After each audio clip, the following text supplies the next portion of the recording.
अस्सलाम वालेकुम। गर्मियों के मौसम में जून जुलाई में जिस्म में दर्दें, डिहाइड्रेशन, ज़्यादा प्यास का लगना, हाथ और पाँव की जलन, सोजश के लिए आपको क्या खुराक लेना चाहिए ताकि आपके जिस्म का पानी भी पूरा हो जाए, आपके हाथ पाँव की जलन भी ख़त्म हो जाए और आपके हड्डियों और जोड़ों में दर्द भी ख़त्म हो जाए और नींद भी नहीं आता ज़्यादा से ज़्यादा जून जुलाई के मौसमों में। तो इसी तरह मैदे की खराबियाँ, उल्टी जैसे अमराज भी होने लगते हैं। ये सिम्पटम, ये वजूहात क्यों और किस वजह से होते हैं, इनका एक ही इलाज है। तो ये वीडियो आपके लिए है, आपके फैमिलीज़ के लिए है। बराए मेहरबानी इस वीडियो को ज़्यादा से ज़्यादा शेयर करें ताकि आपके दोस्तों को, आपके फैमिलीज़ को इल्म की जानकारी हासिल हो। सबसे पहले डिहाइड्रेशन पानी की कमी को कहते हैं।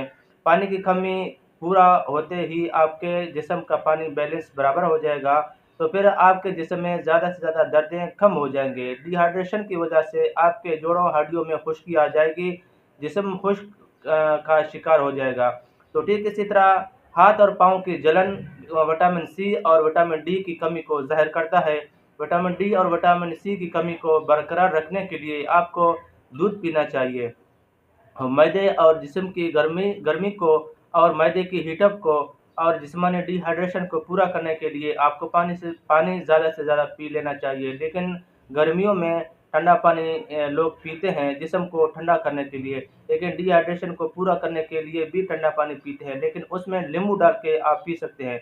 नंबर 2 पे आ जाता है खीरा, गाजर और टमाटर, इन तीनों को और एक शिमला मिर्च, इन 4 अज्जा चीज़ों को मिक्स करके बारीक काट के आप उसमें दही रात को रख के सुबह नाश्ते के बाद भी आप ले सकते हैं, दिन को खाने के बाद भी ले सकते हैं, जिसको आम खास अल्फाजों में चाट भी कहा जाता है।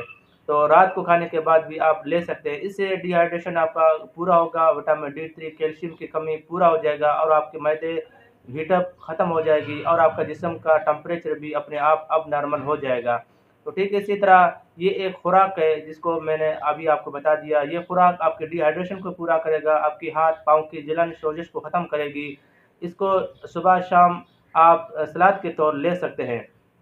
मज़ीद मालूमात के लिए आप मुझे कमेंट करें, आपको जवाब मिल जाएगा। शुक्रिया, अपना ख़्याल रखिएगा। अल्लाह हाफ़िज़।